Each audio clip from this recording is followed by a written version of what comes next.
రైతు సోదరులకు స్వాగతం. కృష్ణమ్మ పరుగులు తగ్గాయి. శ్రీశైలానికి వస్తున్న వరద ఒక్కసారిగా తగ్గిపోయింది.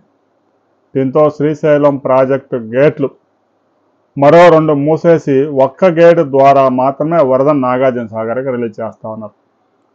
ఆల్మట్టి డ్యామ్ నుంచి నారాయణపూర్కి, నారాయణపూర్ నుంచి జూరాలకి, జూరాల నుంచి శ్రీశైలానికి ఎంత వరద వస్తూ ఉంది, శ్రీశైలం నుంచి నాగార్జున సాగర్కి ఎంత రిలీజ్ చేస్తూ ఉన్నారు అనే వివరాలు మనం ఈ వీడియోలో తెలుసుకుందాం. ఎగువ ప్రాంతాల్లో వర్షపాతం తగ్గుముఖం పట్టడంతో ఆల్మట్టి డ్యాంకు వచ్చే వరద ఒక్కసారిగా తగ్గింది. ఆల్మట్టి డ్యాంకు 96,000 క్యూసెక్కుల వరద వస్తూ ఉంది.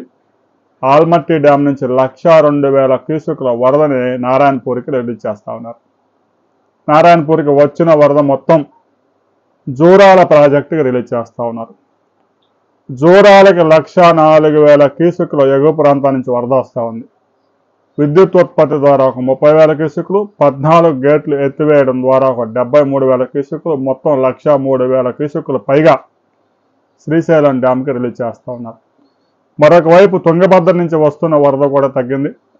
తుంగభద్ర నుంచి కేవలం 36,000 క్యూసెక్కుల వరద సుంకేశ్వరం నుంచి శ్రీశైలం చేరుతా ఉంది.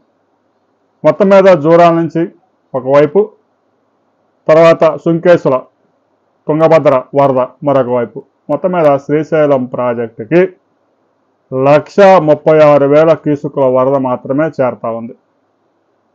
శ్రీశైలం ప్రాజెక్టులో కుడి ఎడమ జల విద్యుత్ కేంద్రాల ద్వారా, ఎడమ విద్యుత్ కేంద్రం ద్వారా 35,000 క్యూసెక్కులు, కుడి విద్యుత్ ఉత్పత్తి కేంద్రంలో విద్యుత్ ఉత్పత్తి ద్వారా ఒక 32,000 క్యూసెక్కులు, మొత్తం మీద ఒక 67,000 క్యూసెక్కులు విద్యుత్ ఉత్పత్తి ద్వారా నాగార్జున సాగర్కి రిలీజ్ చేస్తూ ఉన్నారు. ఇక ఒక గేటు ఎత్తడం ద్వారా 35,000 క్యూసెక్కులు రిలీజ్ చేశారు.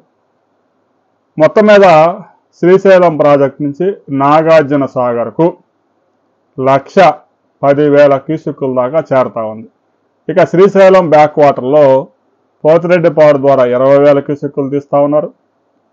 తెలంగాణ వైపు లిఫ్ట్ ఇరిగేషన్స్, ఆ భీమా, కలవకుర్తి, నెట్టెంపాడు ఈ ప్రాజెక్టుల ద్వారా ఒక 6,000 క్యూసెక్కులు తెలంగాణ రైతులకి సరఫరా చేస్తూ ఉన్నారు.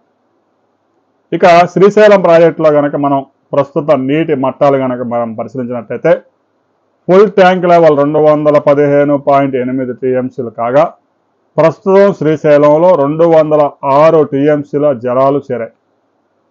ఇక ఎగువ నుంచి వస్తున్న వరద, విద్యుత్ ఉత్పత్తి ప్లస్ ఒక గేటు ఎత్తడం ద్వారా వచ్చే వరద, బ్యాక్ వాటర్లో వినియోగము మొత్తం సమానం చేశారు. ప్రస్తుతానికి అదే నీటి మట్టం మెయింటైన్ చేస్తూ ఉన్నారు. రాబోయే కొద్ది గంటల్లో ఆ ఒక్క గేటు కూడా మూసే అవకాశాలు కనిపిస్తూ ఉన్నాయి. ఎగువ ప్రాంతాల్లో 15వ తేదీ నుంచి వర్షాలు పడే అవకాశం ఉంది. మరి ఈ 3 రోజుల్లో మాత్రం ఆ గేటు కూడా ఈ నైట్ క్లోజ్ చేసే అవకాశం ఉంది. 885 అడుగుల పూర్తి కెపాసిటీకి గాను 882 అడుగులకు జలాలు చేరాయి. కేవలం 3 అడుగులు మాత్రమే గ్యాప్ ఉంది. ఇక నాగార్జున సాగర్ మనం పరిశీలించినట్లయితే నాగార్జున సాగర్లో ప్రస్తుతం 550 అడుగులకు వరద చేరింది. ఇంకా 45 అడుగుల గ్యాప్ ఉంది. మొత్తం కెపాసిటీ 312 టీఎంసీలు అయితే 205 టీఎంసీల జలాలు చేరాయి. ఇంకా 107 టీఎంసీల గ్యాప్ ఉంది. రాబోయే 2-3 రోజుల్లో ఒక 20 నుంచి 30 టీఎంసీల వరద చేరే అవకాశం ఉంది. ఎగువ ప్రాంతాల్లో 15వ తేదీ నుంచి పెద్ద ఎత్తున వర్షాలు కురిసే అవకాశం ఉంది. కాబట్టి ఆ తర్వాత వచ్చే వరదను బట్టి నాగార్జున సాగర్ ప్రాజెక్టు జూలై చివరి నాటికి నిండే అవకాశాలు స్పష్టంగా కనిపిస్తూ ఉన్నాయి. ఇక నాగార్జున సాగర్ ఎడమ కాలువకు 4,500 క్యూసెక్కులు, మాదారెడ్డి లిఫ్ట్ ఇరిగేషన్కి 1,350 క్యూసెక్కులు రిలీజ్ చేశారు. నాగార్జున సాగర్ కుడి కాలువకు ఒక 4,500 క్యూసెక్కులు మంచినీటి సరఫరా చేస్తూ ఉన్నారు. ఇక నాగార్జున సాగర్ నుంచి పులిచింతలకు అయితే నీటి విడుదల నిలిపివేశారు. పులిచింతల్లో ఒక 5,000 క్యూసెక్కులు రిలీజ్ చేసి ప్రకాశం బ్యారేజీకి విడుదల చేస్తూ ఉన్నారు.